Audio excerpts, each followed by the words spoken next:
Welcome back to the channel.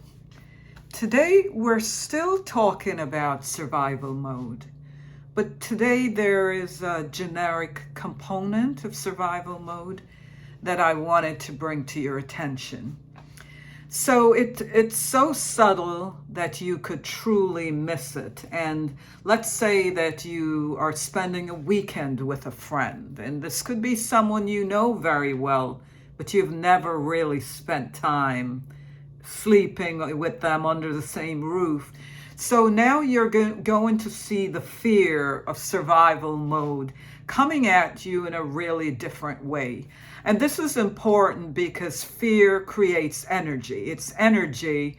And when someone's energy is fear, it transfers to you. And you, even if you're a brave, jump off the cliff sort of person, you are still going to feel that tremor in your stomach. You're going to feel that sense of you're not all right. So let's give an example. So this could be a male or a female friend, but let's say you're crossing the street together. Suddenly, this person whom you know, you did not realize how much anxiety they have. So as you step off the curb, they look down at your feet and say, "Be careful." And at first you don't pay any attention. But let's say you were in New York City and you're going 10 city blocks. Every time the light changes and you have to cross, you get that "be careful." So I wanted to kind of explain what that is. And it's not a one-time issue. The same person will, when let's say you're taking a train or a bus or any form of transportation together, this person may say to you, "Do you have your ticket?" And maybe you had it in your hand, and without rolling your eyes, you go, "Yes."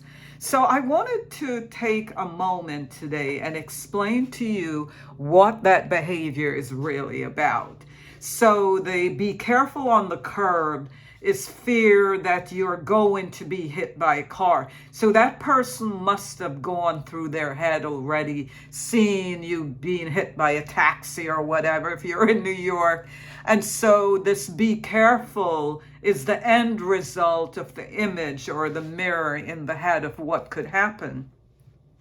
That is not good because we are creative beings. And if I can think of you being hit by a car or bus or whatever, I'm putting that out there in the universe. That's not something you want put out there. So you don't need a friend. You're an adult. I'm going to talk about the feeling in a moment. So let's jump to the bus situation where the person says, "Do you have your ticket?"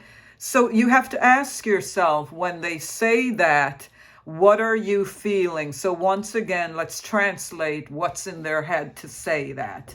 They are anxious that you're not prepared, you don't have a ticket, no matter how well they know you, and let's say that you're a very organized person. And they should know this, but at that moment, that's going to disappear. They're going to make it seem as if you're incompetent. But more importantly, what is the feeling we have when people behave that way? Well, you feel incompetent. I already gave that away. You feel less than an adult. You feel like a child because even if you were a parent with a ticket, you would have the ticket, or with the "be careful" on the curb, you would take the child's hand and say, "Be careful." But here you are, you're all adults, and here is an adult treating you like a child. So it's going to bring resentment. If this is a family member or a friend, you may say, let's say it's your parent, you may go, "Dad, I know how to cross the street."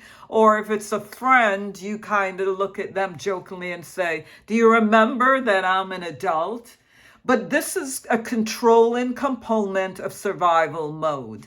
When we're in survival mode, we are kind of skimming the universe to see anything out of place or the dangers. Remember, it's all about the dangers. But we'll stop here and we'll continue it in this generic form next time. Have a great subscribe to the channel so we can do more of this. And don't forget to like. I'll see you next time. Take care. Bye-bye.